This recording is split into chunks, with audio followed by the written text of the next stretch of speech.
think I'm trying not to learn. Teach me tonight, starting with the ABC of it. First of all, Bob has been a great and dear friend of mine for many, many, many years. He's been good to Philadelphia Jazz, and I think Philadelphia Jazz has been good to him.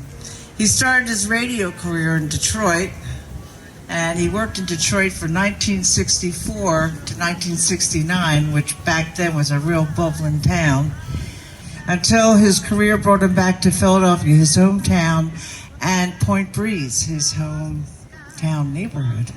In 1969, he joined WDAS as a full-time newsman, and after 2 years became a news director there. His distinctive deep voice and progressive points of view became an on-air signature. And then in 1988 to 1997, he became the Saturday night jazz man at WHYY Radio.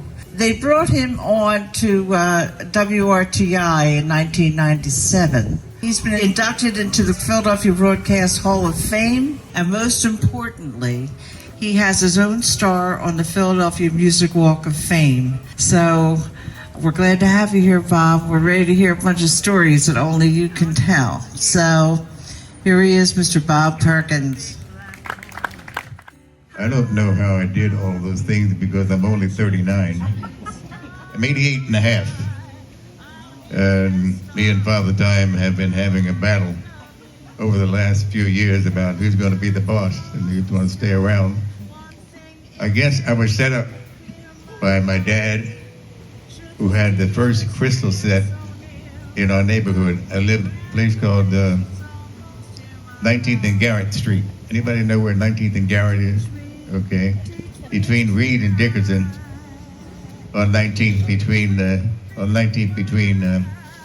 19th and 20th Street. And I had two brothers, two sisters. I'm the last one of the Perkins clan. When I leave, that'll be the last Perkins on Garrett Street, 1914 Garrett Street.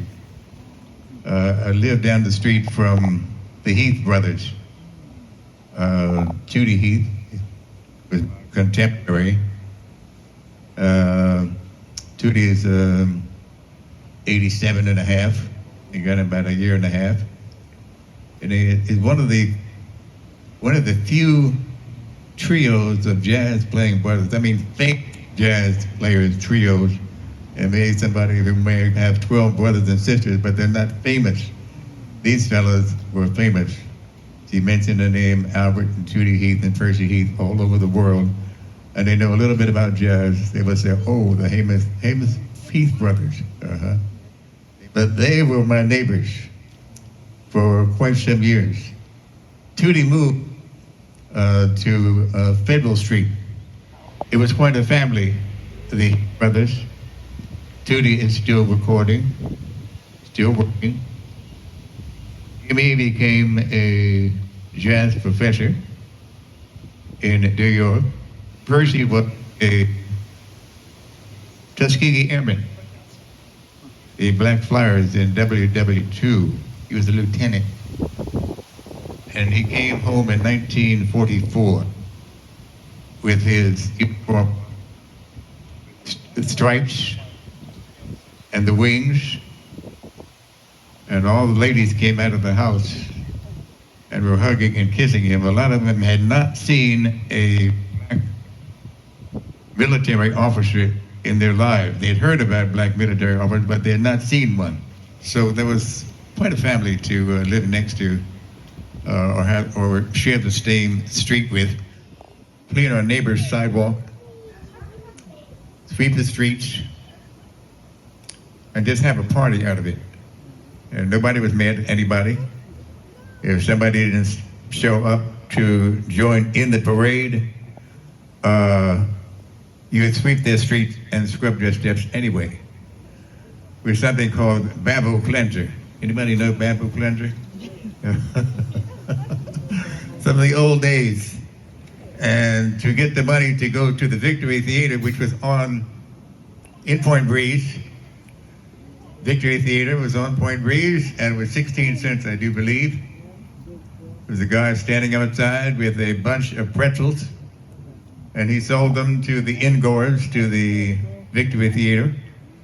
They were a penny apiece, so you could buy a full rack of pretzels for about 5 cents and get into the theater for 16 cents. Down the street, there was the Dixie Theater.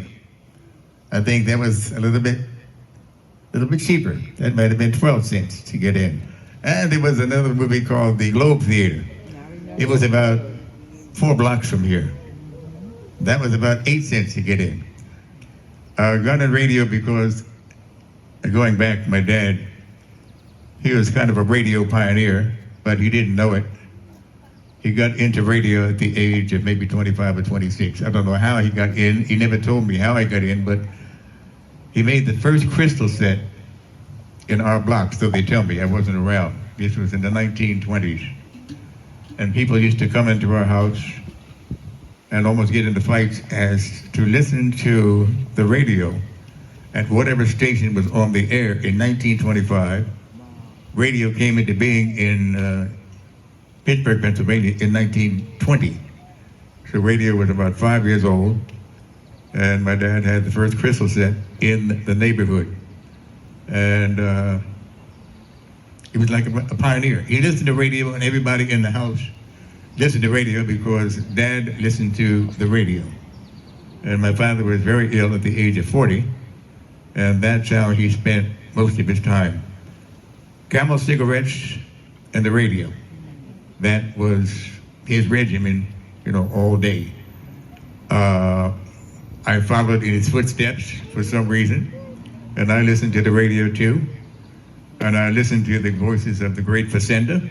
Anybody remember John Facenda? Okay, all right. And Edward R. Murrow. And these were my teachers in my early days. I listened to the great voices of the news people.